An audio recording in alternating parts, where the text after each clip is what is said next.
More and more of our country's information ecosystem has been transformed into a machine that takes what Donald Trump says and pushes it out as the truth.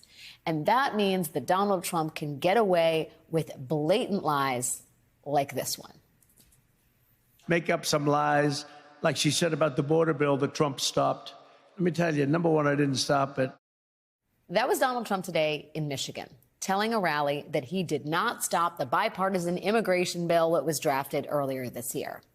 Now, that may sound like a small detail, but because polls show immigration is a top issue for voters this year, and because Trump is trying to pin the current status of our country's immigration system on Vice President Harris, whether or not Trump killed something that would have addressed immigration in a big way is a key detail here.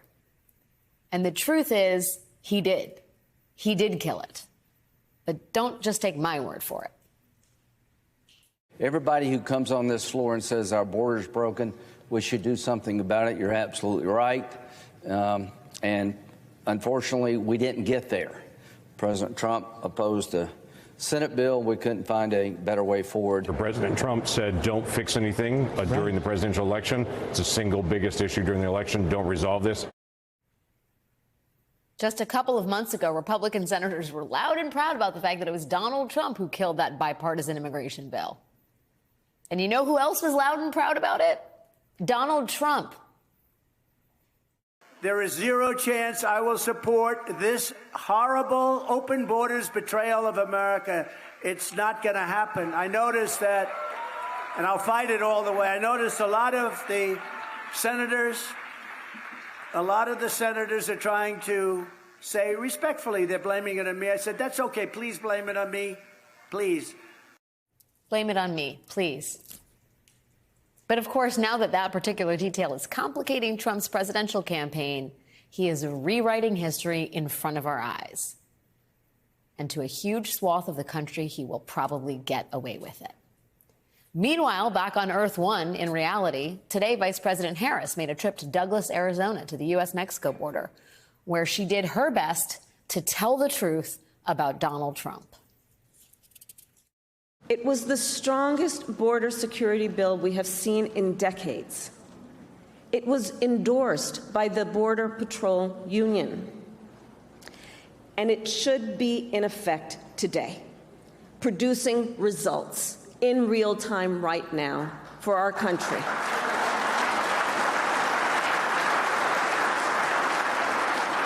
But Donald Trump tanked it. He picked up the phone and called some friends in Congress and said, stop the bill. Because, you see, he prefers to run on a problem instead of fixing a problem. Which version of this story will more of the American public believe? Harris's version or Trump's?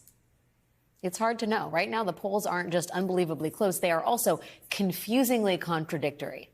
Just as an example, let's look at the state Vice President Harris is in right now, Arizona. New polling from Bloomberg today shows Harris up in Arizona by 3 points. But new polling from USA Today shows Trump up in Arizona by 6 points. So where are we, really? Joining me now are two people who know a thing or two about running presidential campaigns. Faz Shakir, former campaign manager for Senator Bernie Sanders' 2020 presidential campaign, and Roger Lau, former campaign manager for Senator Elizabeth Warren's 2020 presidential one, and currently deputy executive director of the DNC. Gentlemen, thank you so much for spending a little of your Friday evening with me. Faz, let me just start with you. In terms of the polling, which would get anybody seasick, right? It's just back and forth, the dial moving this way and that. I mean, how do you look at, for example, Arizona? When you think about Arizona, what do you think? Well, so you look at that border trip today, and it wouldn't obviously be my first choice as a progressive, but the campaign would rightly respond that, well, we're not thinking about you, Faz. You're going to vote for Kamala Harris anyways. So we need to think about the people who aren't going to vote for her, who are undecided, who are on the fence. And I'm sure that they've got indications that the immigration issue is one that they need to continue to resolve with some of those people. We're getting into the phase, Alex, where data science is going to play a huge role for each of these campaigns, and particularly for Harris's, because you're going to have early votes coming in, and good campaigns will track those early votes, know whether their people are voting, and they're going to know, more importantly, who's not voting. And those people, letting them know what are the messages that are going to move you, how do we need to persuade you down the home stretch. It's going to play a giant role, data will, in these next few weeks. Roger, the argument over, and Kamala Harris is telling the truth. Donald Trump killed the Senate immigration bill. That happened. He is trying to rewrite history.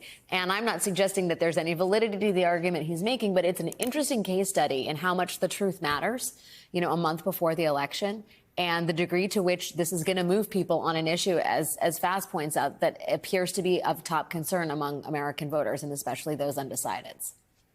Yeah, there's no question that the truth matters. And, you know, I think, as you pointed out, you know, Americans, you know, are talking about immigration. They want to see action on the immigration issue. And that's exactly what the vice president did today. She went down to Douglas, Arizona to see the issue herself, be at the border, listen to the experts, you know, talk to stakeholders, and just wanted to make sure that she laid out this idea that we need to take action that Donald Trump and Republicans killed, by making sure that we have a safe, fair, humane way of making sure that we have a border system, making sure that we enforce our laws, but also making sure that the American dream is still alive, right? That you know, families like mine, both of my parents were immigrants that came to America for freedom, opportunity, economic opportunity, but also to live in a democracy. And we need to give that opportunity a chance as well. And she's talking about that with Dreamers. She's talking that with for those who've been living in this country, playing by the rules and paying their taxes. You know, Faz, I get that it is a careful line she is trying to tread and a big tent she's trying to build. But I do wonder, you know, is she going to get credit for, I think, what she's trying to do, two things in her remarks today. Is she going to get credit with the people she needs to get credit from, which is this sort of undecided middle that may be open to Trump's arrows that he's pointed, that may be susceptible to Trump's message that she hasn't done enough on the border because she is the sitting vice president and may not actually believe what she's saying, which is that Donald Trump killed the bipartisan bill? Well, and I also think, in addition to what you said, Alex, there's a sense of reaffirming her values as a prosecutor. But yeah. You remember that they spent a lot of time in the convention trying to emphasize that portrait of who Kamala Harris is, particularly for people who don't know much about her or being introduced to her for the first time. What does a prosecutor do? A prosecutor enforces the law. And so, however you might feel about immigration, she's telling you, we got to enforce the law. We got to have secure borders. And I think that portrait happens to be one, I think, that is strong. It works to her advantage. She probably spent more time in the speech thinking and talking about her role as an enforcer, as a California Attorney General, as a prosecutor, than she even did, you know, as vice president. So I think it was another way to introduce herself to people who haven't been paying attention. Roger, you know, can you run, if you're Trump, we talked earlier in the segment in the opening script about the role Elon Musk is playing here. He's obviously giving Trump a major assist in terms of diluting the truth or steering it directly into the territory of misinformation. He's also playing a role in terms of the nuts and bolts of the campaign itself.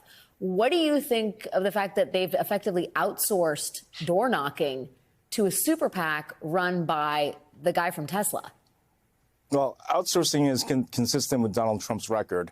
I mean, look, you know, this is a close election. We're going to have in all 7 states and you know, in the Nebraska congressional district. We know it's all within the margin of error, and the campaign was built by the campaign, by the Harris campaign and the DNC to meet that moment. And, you know, that's exactly the competitive edge that we feel like we've had all along, building on the ground over the course of more than a year. And that's why the DNC is proud that over the course of the year, we've invested in battleground states, coordinated campaigns. We have over 300 offices and 2,000 organizers on the ground who've been there, you know, talking to neighbors, doing door to door, making phone calls. And that's how we win this election, you know, voter by voter, conversation by conversation.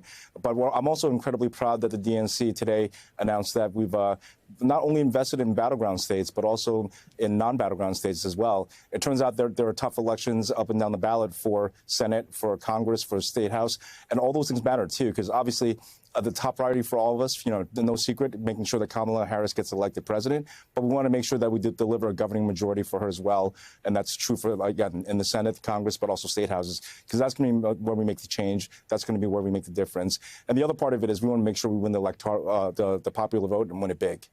Yeah, I mean, Roger makes a really great contrast with not only is the Harris campaign very invested in that grassroots organization, the DNC is investing in the down ballot races. They're looking forward to what it would be like if Kamala Harris actually won the White House and had to govern. What do you think, Faz, of getting, 300, 400 people who answer Elon Musk's classified ad doing your door knocking? I don't know about the stuff you do. It just seems risky. Well, I got to say a word about Elon Musk here for a minute. Remember, Citizens United, when they made that decision, the Supreme Court, terrible decision, they said one of the reasons they allowed Citizens United unfiltered money, to go into these campaigns was to say there's no quid pro quo here. These are outside groups, so they can take as much money as they want, spend as much money as they want.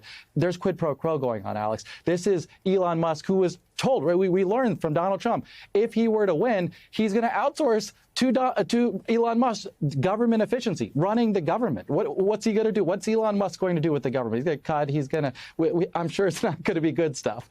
And so here you got the person who's running a super PAC being promised a job. And by the way, Elon Musk started this electric vehicle company we might have all heard of. Here's the guy, Donald Trump, campaigning to abolish EVs. So there's no principles and values going on here. It's a truly quid pro quo to help one billionaire with another billionaire. I would say that, these do matter. I mean, it helps that when there's canvases on the ground. I do think that when you have canvassers that work, they're motivated, they're inspired not by money, but by passion, by cause, and that's where I feel like we are on a better track than Elon Musk trying to pay people off. Maybe Elon Musk will move the federal government to Texas. I mean, that's the thing he likes to do. Just saying. Faz Shakir, Roger Lau, thank you guys again for your time and wisdom.